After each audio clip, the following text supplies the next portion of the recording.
राम जय जय राम, श्री राम जय जय श्री राम जय जय राम। सज्जनों नमस्कार। भक्ति उदय चैनल में मैं आपका हार्दिक अभिनंदन करता हूं। आज हम आप लोगों के लिए कार्तिक मास महात्म्य के अंतर्गत 10वें अध्याय की कथा लेकर आए हैं। कल आपने 9वें अध्याय की कथा में कार्तिक व्रत के उद्यापन की जानकारी प्राप्त की थी। आज हम आपको कार्तिक मास में दीपदान का महत्व बताएंगे। तो आज की कथा आरंभ करें इसके पूर्व आपसे आग्रह है कि यदि आप हमारे चैनल पर नए हैं या आपने चैनल को सब्सक्राइब नहीं किया है तो कृपया चैनल को सब्सक्राइब कर लीजिए और बेल आइकन दबा दीजिए ताकि हमारे अगले वीडियो की नोटिफिकेशन आपको समय पर प्राप्त हो सके। सज्जनों, अगर वीडियो पसंद आए तो इसे लाइक और शेयर करना न भूलें। आइए आज हम आपको दीपदान की महिमा बताएंगे। इसके पहले एक बार गणेश जी की वंदना करते हैं। विघ्नेश्वराय वरदाय सुरप्रियाय लंबोदराय सकलाय जगद्विताय नागाननाय श्रुतियज्ञ विभूषिताय गौरीसुताय गणनाथ नमो नमस्ते। ओम गंगणपतये नमो नमः। एक बार गुरुदेव की वंदना करते हैं। अखंडमंडलाकारं व्याप्तं येन चराचरं तत्पदं दर्शितं येन तस्मै श्री गुरुवे नमः। सज्जनों, भगवान कृष्ण की वंदना किए बगैर तो कथा आरंभ नहीं हो सकती। तो आइए एक बार भगवान कृष्ण की वंदना करते हैं।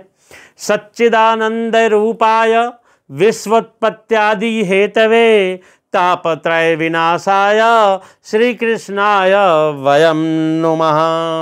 बोलिए वासुदेव भगवान श्री कृष्ण की जय। आइए सज्जनों, आज हम आपको कार्तिक मास में दीपदान के महत्व को बताने जा रहे हैं। सूत जी कहते हैं, हे ऋषियों, स्त्रियों और पुरुषों ने जन्म से लेकर और अब तक, जब तक जीवित हैं तब तक जो भी पाप किया है वो सारे के सारे पाप कार्तिक मास में दीपदान से नष्ट हो जाता है। इस विषय में मैं आप लोगों को एक प्राचीन इतिहास सुनाता हूँ। सूत जी कहते हैं कि हे ऋषियों, पूर्व काल में द्रविड़ देश में एक बुद्ध नामक ब्राह्मण रहता था। उसकी स्त्री बड़ी ही दुष्टा और दुराचार परायणा थी। उसके संसर्ग दोष से पति की आयु क्षीण हो गई और वह मृत्यु को प्राप्त हो गया। पति के मर जाने पर भी वो दुष्टा विशेष रूप से व्याभिचार में लग गई। उसको लोक निंदा से भी लज्जा नहीं होती थी। उसके न तो कोई पुत्र था न कोई भाई। वह सदा भिक्षा के अन्न का भोजन करती थी। अपने हाथ से बनाए हुए शुद्ध और स्वल्प अन्न को कभी न खाकर हमेशा मांग कर लाए हुए बासी अन्न को ही खाती थी। दूसरे के घर रसोई बनाया करती और तीर्थ यात्रा आदि से दूर रहती थी। उसने कभी कोई हरि कथा भी नहीं सुनी थी। एक दिन तीर्थ यात्रा में लगा हुआ एक विद्वान ब्राह्मण उसके घर पर आया। उसका नाम कुत्स था और कुत्स महर्षि जो थे उन्होंने देखा कि ये नारी तो व्याभिचार में आसक्त है। उसको देखकर ब्रह्म ऋषि कुत्स ने कहा, अरे मूढ़ नारी, तू मेरी बात सुन।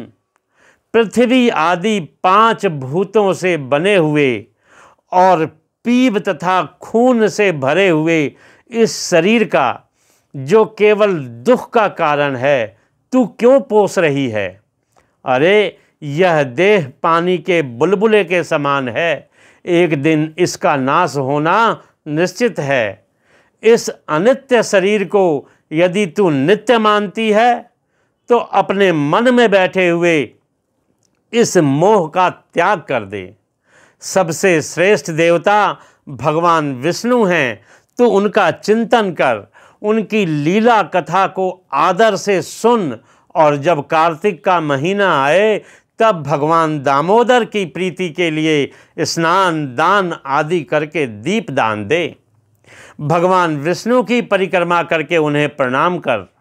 यह व्रत विधवा और सौभाग्यवती सभी स्त्रियों के करने योग्य है। महर्षि ने कहा कि यह सब पापों की शांति और सभी उपद्रवों को नष्ट करने वाला है। कार्तिक मास में निश्चय ही दीपदान से भगवान विष्णु की प्रसन्नता बढ़ती है। ऐसा कहकर कुत्स महर्षि जो थे वो कहीं और चले गए और यह ब्राह्मणी महर्षि कुत्स की बात सुनकर पश्चाताप करती हुई इस निश्चय पर पहुंची कि मैं कार्तिक मास में अवश्य व्रत करूंगी। तत्पश्चात उस स्त्री ने कार्तिक मास आने पर पूरे महीने भर प्रातः सूर्योदय काल में स्नान किया और शाम के समय विष्णु भगवान के और शिव जी के मंदिर में दीप दान किया। तदंतर कुछ काल के बाद आयु समाप्त होने पर उसकी मृत्यु हो गई। वह स्वर्ग को प्राप्त हुई और समयानुसार उसकी मुक्ति भी हो गई। कार्तिक के व्रत में तत्पर होकर के दीपदान आदि करने वाला, जो कि इस दीपदान का इतिहास सुनता है, जो कोई भी, वह अवश्य ही मोक्ष को प्राप्त होता है। आज जो ये दीपदान की कथा आपको बताई है, ये बड़ी पुण्य देने वाली है। उस स्त्री ने किस प्रकार महर्षि कुत्स के कहने पर कार्तिक महीने में स्नान किया और शाम के समय शिव जी और विष्णु भगवान के मंदिर में दीपदान किया, जिससे उसे मोक्ष प्राप्त हुआ। इस प्रकार ये 10वें अध्याय की कथा यहीं विश्राम लेती है। हम कल फिर आपके लिए 11वें अध्याय की कथा लेकर उपलब्ध होंगे। तब तक जय श्री कृष्णा।